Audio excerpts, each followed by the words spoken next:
Hello, salam, shalom, namaste, sat sri akal, aloha, hola, ciao, bonjour, buna, and privyet. It's really, really good to be with you again. And guess what? We have a wonderful returning guest with us today. It's Diane Delina.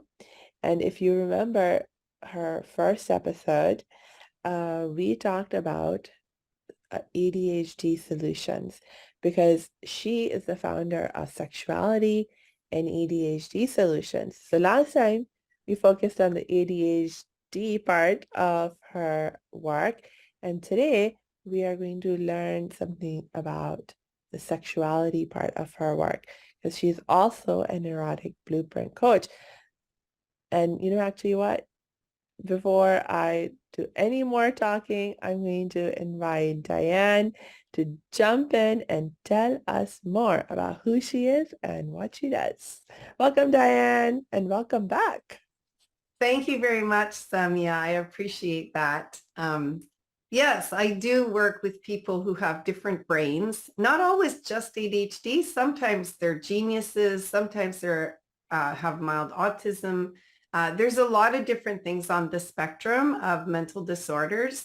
And really what that means, mental disorders, means that there's a disorder in your way of thinking, right? So sometimes we see that in people, like we say they're all over the place or they have no filters or stuff. And sometimes that's actually true. They have no filter and there's a malfunction in the executive functions. So that's a lot of what I work with. And yeah, I like to talk about sexuality because it's such a big part of our life. And a lot of times people say, I'm doing some holistic work, but they're not including their erotic self. So it's not holistic because at the core of who we are, how we do sex is how we do life, and how we do life is how we do sex, Oh, you know? ye- And actually, sexuality is like air. It's just a part of our life.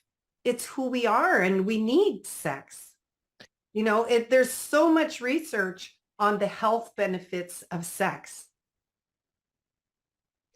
indeed, indeed. And I will say that this is one of the things um, that I'm really happy I'm a Muslim because even in traditional Muslim culture, we have always recognized that um, our sexuality is a very integral part of us, but also that being able to engage in a sexual relationship is actually one of the blessings that we have been blessed with. I mean, it not only can be a source of pleasure for us, but it's also such an amazing way for us to connect with other human beings. But also, like for us as Muslims, we also um, our goal is by having the right intentions, by recognizing it as a blessing, as a gift from God for us, that we also, um, turn it into an act of worship in terms of, just, yeah, having that awareness that this is part of how God has made us and that he wants us to live out this part of us as well and to acknowledge it and to honor it. And by doing that, it becomes a part of how we relate to God and therefore worship God. So there is this like very cool understanding that even when I was like younger, like that I had. And so in some ways, Islam has a very sex positive attitude. But then I must admit also, Diane, that at a cultural level, Muslims can have a very sex not positive attitude.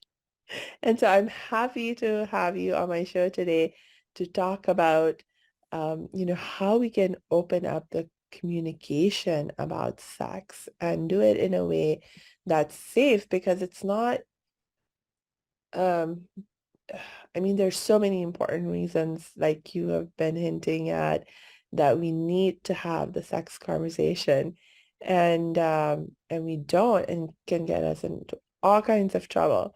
So, Yeah, totally. It totally can.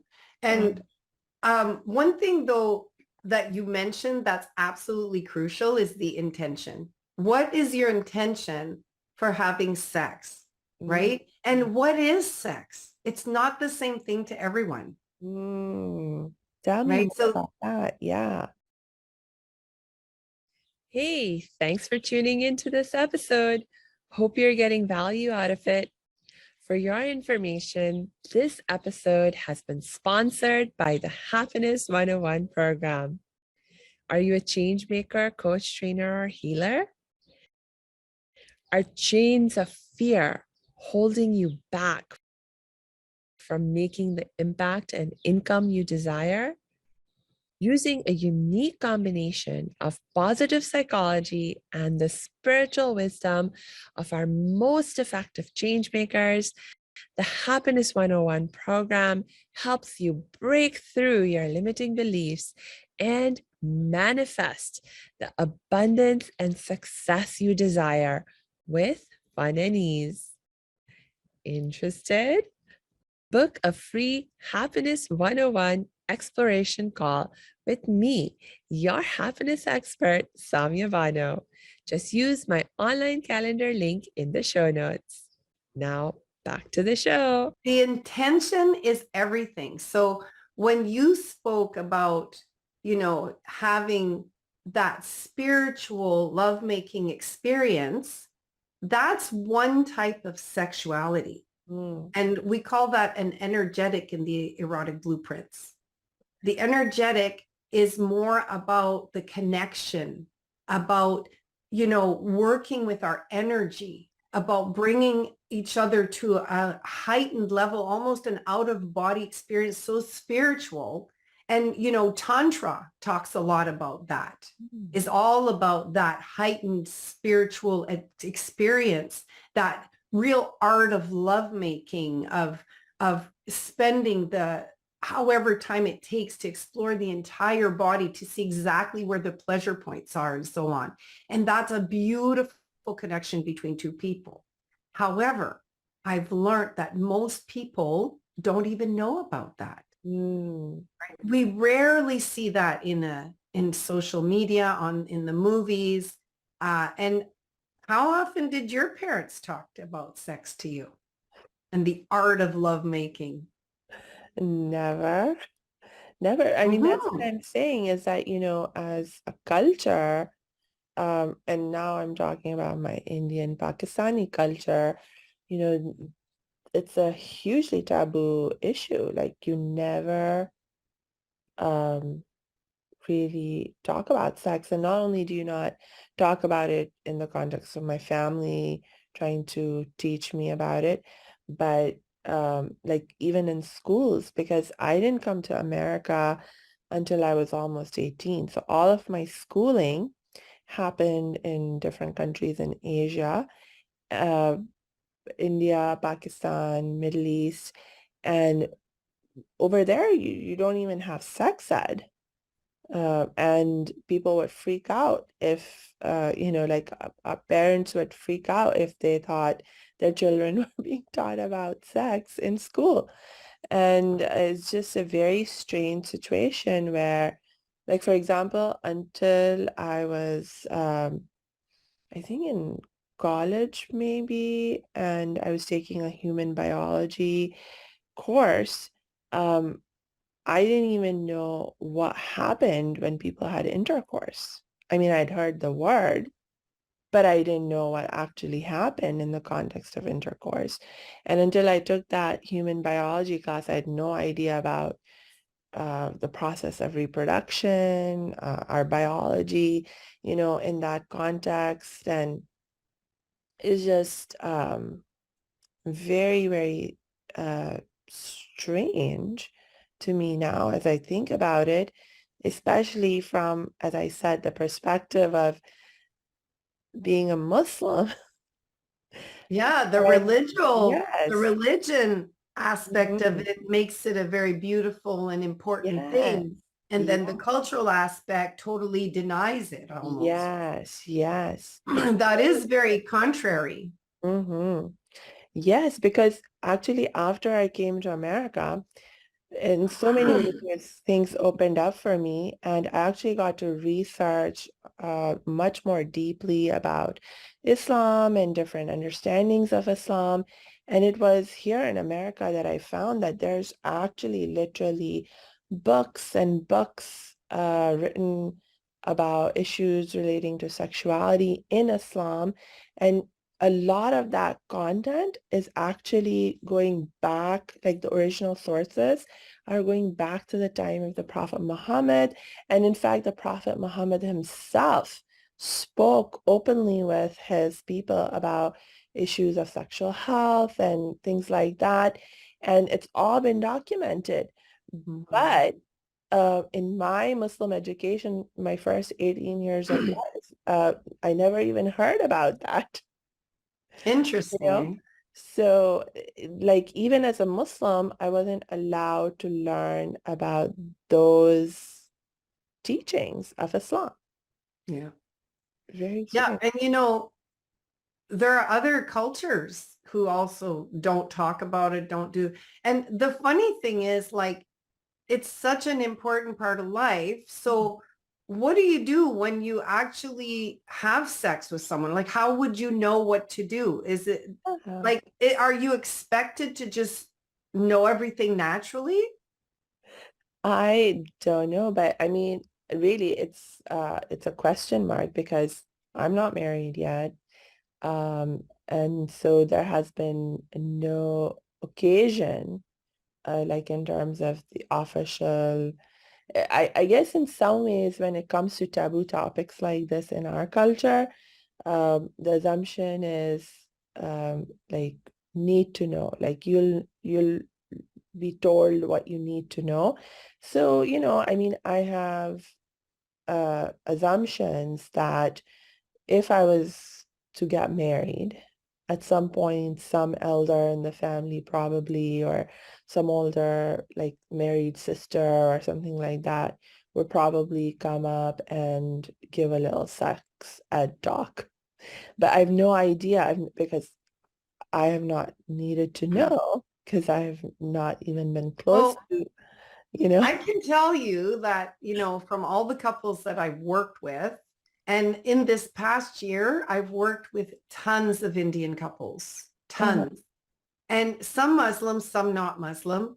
And nobody's talked to them about sex because Mm, my first question to people is always, so what was your sex education? Because I uh-huh. want to know, right? What was their sex Yeah. education? That matters. What do they really know? What have they been doing? And a Yeah. lot of times they have no clue. And I've asked that question.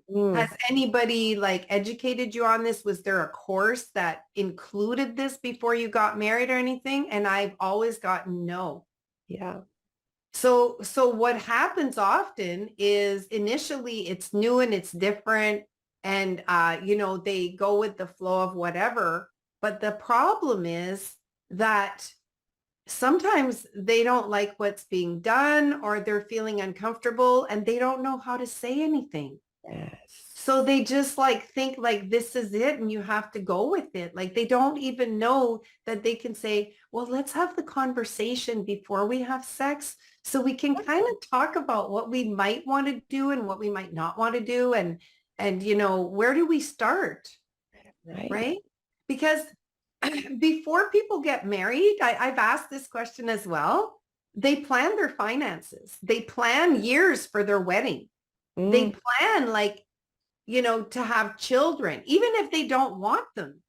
oh, It's expected in their culture, so they're doing it. You right. know, I've seen people who were not married yet, but they're getting married and they can't get along. They don't enjoy each other Hmm. and they're still going to get married because their families expect them to. Right. And so like I've seen a lot of different things, right? Uh, But but the point I always try to make is so how could you connect? Because obviously these people, if they've decided they're getting married, it's not my job to tell them not to get married. My job is, okay, so if you're absolutely sure you're getting married, how could you be a little happier together every day? Yes. Let's take small steps here to get to really know each other so that we can maybe find some way you can connect, Yeah. right? Yeah. And like, you know, this isn't just arranged marriages. I do work with a lot of people in arranged marriages, but some of them have chosen to be together. But Mm, now, like, they enjoyed the sex the first few months and then it dwindles. And I see a lot of wives who want way more sex and who want to enjoy sex, and the husband loses the desire for them, mm, totally loses desire. Like if he has sex once a month, once every 3 months, he's happy. And he really doesn't understand. I don't desire my wife. I don't know why. And they feel like they can't talk to their family or their community because they think like, wow, there's something really wrong with me. But right. it's just a lack of education, really, Right. right? And if you start to feel there's something wrong with you, then you're going to be stressed and you're going to have a hard time relaxing enough to enjoy sex. Mm, So you're going to put it off more and more. The more you put it off, the easier it is not to have it. So it becomes like years of not touching, not anything. And one partner is completely sex starved and the other partner couldn't care less. right. So that doesn't make for happy lives. Even Right. if they look like they're doing great together, even if like, you know, they have a house and they both have work and they have kids and it looks good, they're dying inside. Yeah. They're dying for connection. They're dying for touch. And Mm, let me be clear. And this is why I say we have to decide first, what is sex, right? What is intimacy? mm, Because it's not always penetration. It's not always getting naked. Sometimes it's just holding each other right. naked or in our underwear, like however you're comfortable, but just holding each other. A lot of times people feel sex starved and really they're touch starved. They Mm, haven't even been touched because touch makes us feel loved. Doesn't have to be go all the way sex. It could just be as simple as you're going to touch your partner. You're going to hold their hand. You're going to hold them. And you might even fall asleep together or put on a meditation tape and hold each other and meditate. You know, you don't even have to face each other. You can be spooning. You can switch it up. Like these are the moments that create connection. You don't even have to say anything. But the fact that you want to show love by holding each other makes a huge difference in a daily life. mm, And I can tell you this because I see it a lot. I have couples who haven't had sex in ages. They haven't even touched. And I start off by asking them to just hold hands for 5 minutes every day. And some of them can't do it. yeah. It's sad. Mm, So you know there's more there, right? So then I always ask people, so what do you think sex is? Right? And I hear all kinds of stuff. Like, what would you think sex is, Samia? oh, I mean, I've, I wouldn't be able to give you a well thought out definition. No, but just Um, your opinion. That's all. It's good. That's good. Your opinion. right. I mean, I think for sure, for me, my primary orientation is as I try to think about it in the context that I shared earlier as a Muslim, because for me, that is a context that's most happiness promoting, to think about it as a way that we get to But okay, connect. so let me be clear. Yeah, Does sex include penetration? it can. Yeah, I But understand that it it doesn't can. have It to. doesn't have to. No, Does I sex don't think so. have to be about touching your genitals? No, I don't think so. It doesn't have to be. But see, this is what I hear. A lot of people think, well, sex, like we touch each other and we penetrate. But that's not Mhm. always how sex goes. So we Right. talked about what you were talking about, this art of lovemaking, this supernatural, like spiritual uh, ascension of lovemaking. And that, as I was saying, is the energetic blueprint. So that is one of the most misunderstood blueprints among men, Mm. because people think that men should be able to just get turned on and have sex, and that men, I hear different cultures are a little different, but generally men have a pass to have sex because people think they can't help it. They need sex. And men have to do this, and men are going to be like this, and men will get blue balls. They have to go. It's not true. It's not any more true than women. And women also have, uh, you know, different organs inside that fill up and that need sex physically. Mm. And some women do need it to survive. And so I just want to touch a little bit on the four other blueprints, if Yes, that's okay. please. Yes. Go So ahead. because if you are, reading your book and you're thinking, wow, like looks like such a beautiful art of lovemaking, but that's not how I want to have sex. It's okay, because not everybody can do it that way. Everybody's not wired that way, right? So there is another blueprint called the sexual blueprint. And that's the blueprint where people actually need sex in order to relax and enjoy life. And those people are called sexuals. And they're more what I was saying, they can like be doing something and all of a sudden you touch them and you say, I want you, and they're done. They're there. And they want the penetration, and they want their partner to have an orgasm, and they need to have an orgasm, and they need this almost every day, sometimes twice a day, because it makes them feel alive.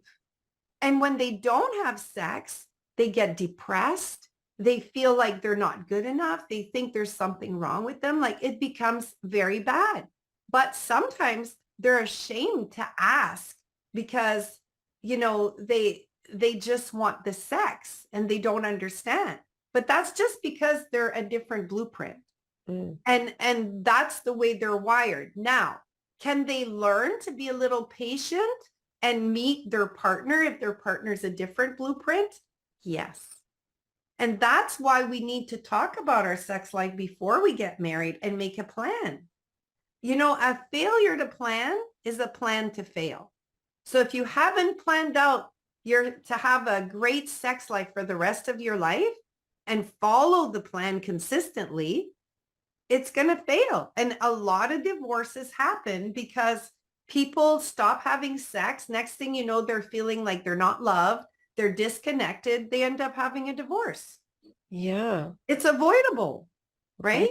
If you understand your partner's sexuality and your sexuality. So that's the thing with the sexual. They just want to go for the genitals and the penetration, and they don't need all that, hours of noticing where your pleasure points are and getting an out of body spiritual experience and all that.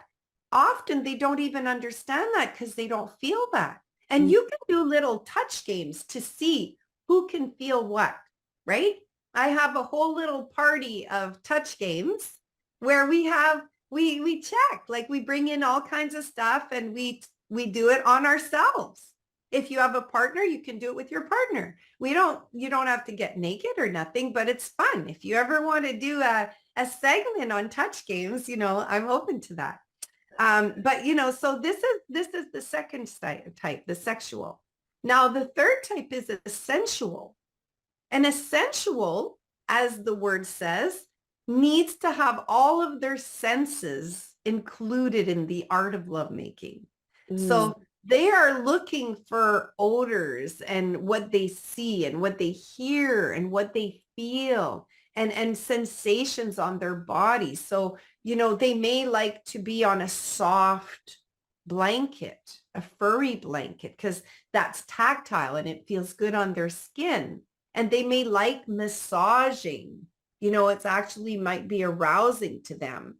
But to some people, it's not. Like if you're an energetic, a massage feels really good, but it might not arouse you. Right? Whereas the sensual, it would most likely arouse them.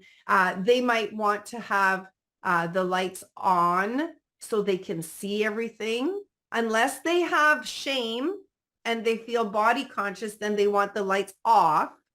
They might want a certain music on because they want to hear something. They might even want to have like chocolate or something that they can savor while they're exploring their partner and enjoying things like that. So that's a different style as well. But that's about the heightened, and sometimes we see this how people set it up for women in movies, right? They put a candle, they bring them flowers, there's candy there. Everything's well set up.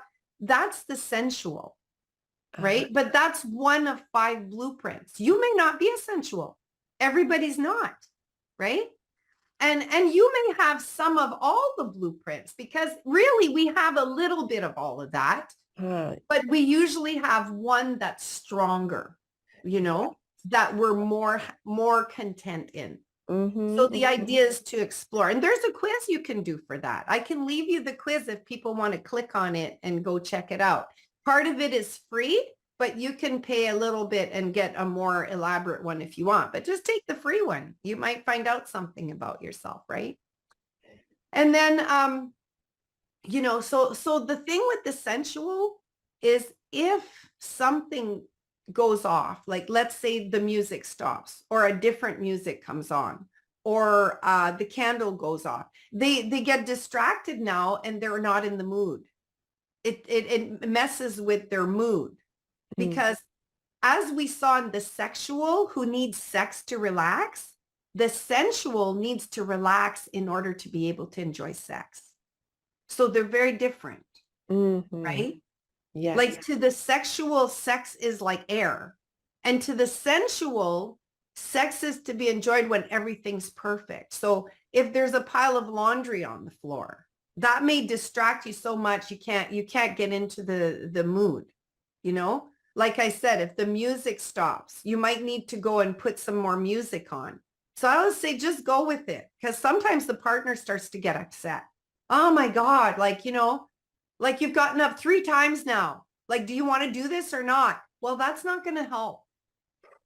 Right? That messes up the whole mood. Like the sensual is already struggling if there's things going on in the room distracting them. So just let them go fix it so that they can continue to enjoy time with you. Yes. It's not personal. And this is the thing. Sometimes people take things personally and it's not personal. It's just about them trying to enjoy the pleasure, And then we have the kinky. And a lot of people are ashamed to ask for the things they'd like to try because they're worried that kinky will be like bad, and their partner will shut them down. No, I'm not. And I have to say a lot of partners do that. I want to try like just tying you to the headboard tonight, just lightly. What are you, sick or something? Well, do you think your partner's going to come talk to you about the things they'd like to try again? No. And maybe you would have liked it. You didn't even talk about it, right? So like, these are the things that people do that mess up opening up the conversation about sex because their partner doesn't feel safe with them. Yeah. Right. So, whether your partner wants to try tying you to the headboard or maybe they want to try having sex like outside, maybe they want to just try a different position because kinky is not what people think it is. A lot of people think kinky means, chains and whips and pain, and that's extreme. That's BDSM.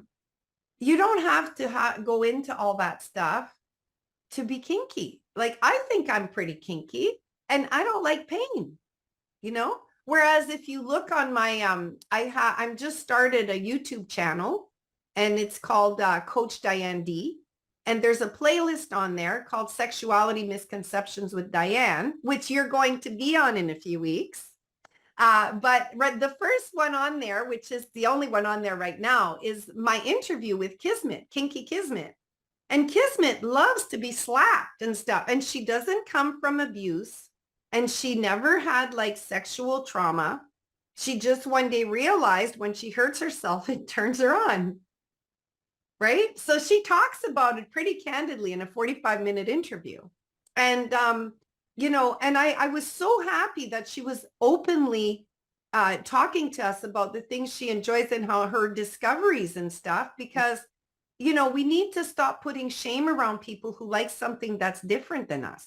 Now, I would not want to be with a partner who wants to slap me around. That's not my thing. But I don't need to judge her because she likes it. Like, obviously, they talk about it first. They set up some rules and they do it in a safe way. They also test how hard do you want to be slapped, where, they test these out before they do them. Yeah. Yeah. And this is where we could learn from the kink community to start testing out our sexual stuff before we do it. Yeah. So, in a healthy plan, you're creating a safe space. And that's really important in order to be able to have a conversation about sex. Right? Yes. Yes.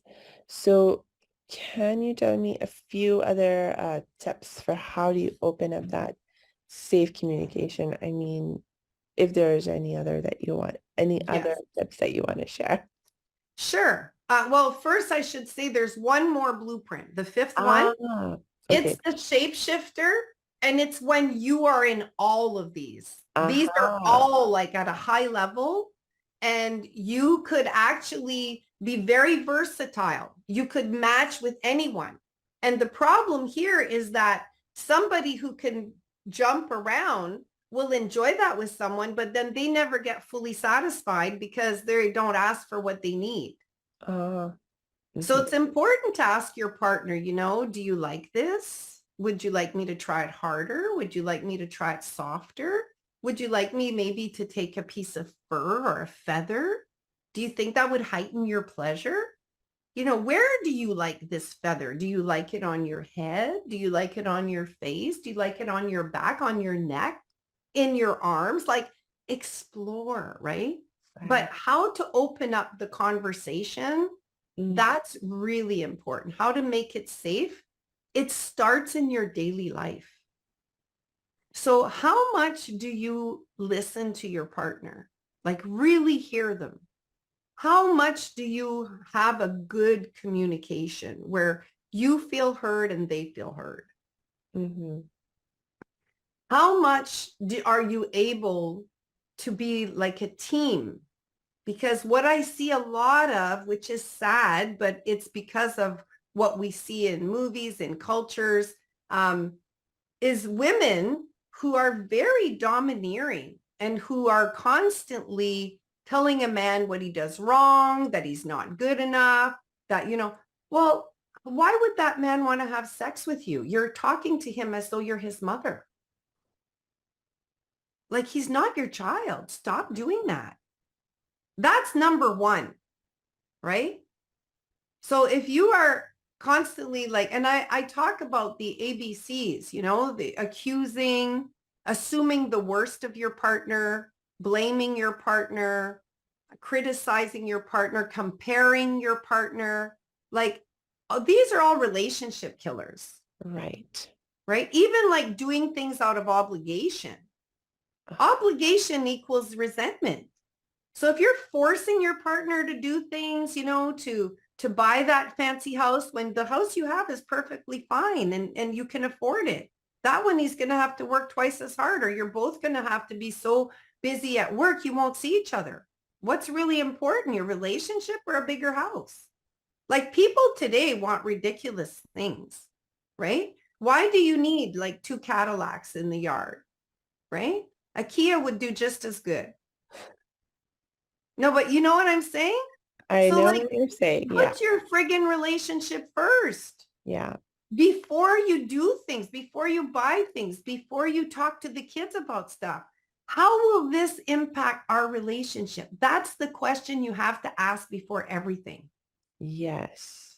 and know the intention. If the intention is not to improve your relationship, then don't do it. If Yeah. it's going to make your relationship harder, put strain on it. Like I see couples who have so many unresolved issues and they just keep piling them on and fighting and they both want to be right. Is that love? Mm. It's not love, guys. That's chaos. Yeah. And I like So, this point you're making, Diane, because as you said earlier, also the way you do the rest of your life, it will show up in the way that you do sex, and the way that you do sex shows up in the rest of your life. So, I just love this point. Thank you so much for sharing you're this. welcome. Yeah. Yeah. So like I said, it starts with safety, right? Make it a safe space for your partner to talk to you. You Mm-hmm. know, and I say partner because I see it from both aspects. Yeah. You know, I see it from all genders. Yes. It's not necessarily a man doing this to a woman or a woman doing it to a man. People do it to each other. Right. And sometimes they both do it. And it just creates a horrible life, right? So first stop. That's my first step that I tell my couples. Start noticing how much do you accuse or blame yourself and how much do you accuse or blame your partner? And Mm. just notice, I always say, take a blank sheet of paper, put a line down the middle, put myself, others, Yeah. and just notice every day as you're going, I just accuse myself of being an idiot. I just blame myself for that explosion over there. Okay, tick, tick. Oh my gosh, at work, I was blaming my partners because this wasn't done, but I didn't do my part. Okay, tick, I did it. Just be aware for starters. Awareness is everything. And Yeah. then, after a week, sit down and look at it and don't feel sorry for yourself. Just go, wow, do I want to keep being this way? So stop. When you catch yourself accusing or blaming or even assuming the worst, sometimes we assume the worst of ourselves. I won't be able to do that. I can't do that. You're assuming the worst of yourself. Stop. What if you friggin' can? Do it. If it doesn't work, then but don't say you can't until you at least try, Yeah. right? And Right. then how many times do people assume the worst of their partner? Or Right. their children? They're not texting me back right away. Well, you know what? I hate texting. And my phone is over there on the table. I check it maybe 3 times a day. So if you want to reach me, call me, right? If you want to reach me in my business, send me an email, right? I check my emails regularly, but I mean, not every minute of the day. I have a life too, and your partner has a life too. So you can't expect things like that. And that's another one, expectations. Write a list of everything you're expecting from your partner, and then write a list of all the great things about you as a partner. What kind of partner are you? Are you an amazing partner? Are you a safe partner? Do you encourage your partner? Are you using your words to build up your partner or to tear them down? Mm-hmm. And this applies to your children as well. How Yes. often do you compare your children? Because that's a relationship killer. Yeah. How often do you push them into doing things because you want something that they may not even want? Stop pushing people and just accept them the way they are. Because at the end of the day, guys, and this is in every culture, in every religion, everywhere I've been in the world, people just want to be loved and accepted for who they are. Mm. And it starts at home. It starts with me loving and accepting myself, and then loving and accepting my partner, and then loving and accepting my children. My parents were horrible parents. But as I got older, I dug into their past and I got to know who they really were. And I was able to forgive that and learn to love and accept them for who they are. Yeah. Just because I accept that they were not good parents doesn't mean I don't love them. And so you can say, I have been a really bad partner. or a really bad parent in some areas. And I'm changing that today. Yeah. It's all up to you. Yeah. And sometimes it's just a matter of, like we were talking about earlier, that you're lacking the education and the support that you need to, first of all, properly understand what the problem even is, and then to help create the positive change around that. Ah, Yeah, absolutely. yeah. So Diane, I hate to be the bearer of bad news, but once again, we're running out of time. It's all good. I Do think we basically talked about you, everything that was the most important, right? yes, yes, Yeah. you covered some really, really excellent points, and I thank you so much for sharing all of that amazing wisdom with us. And for you, our listeners, please make sure you check the show notes and click on the links that we're going to be adding there so you can connect with Diane and learn more of what she has to share and get her help and support to, just improve your lives, improve your communication, improve your relationships with your partners, with your children even, um, you know, and yeah, until we connect next time, I wish you lots and lots of peace and joy.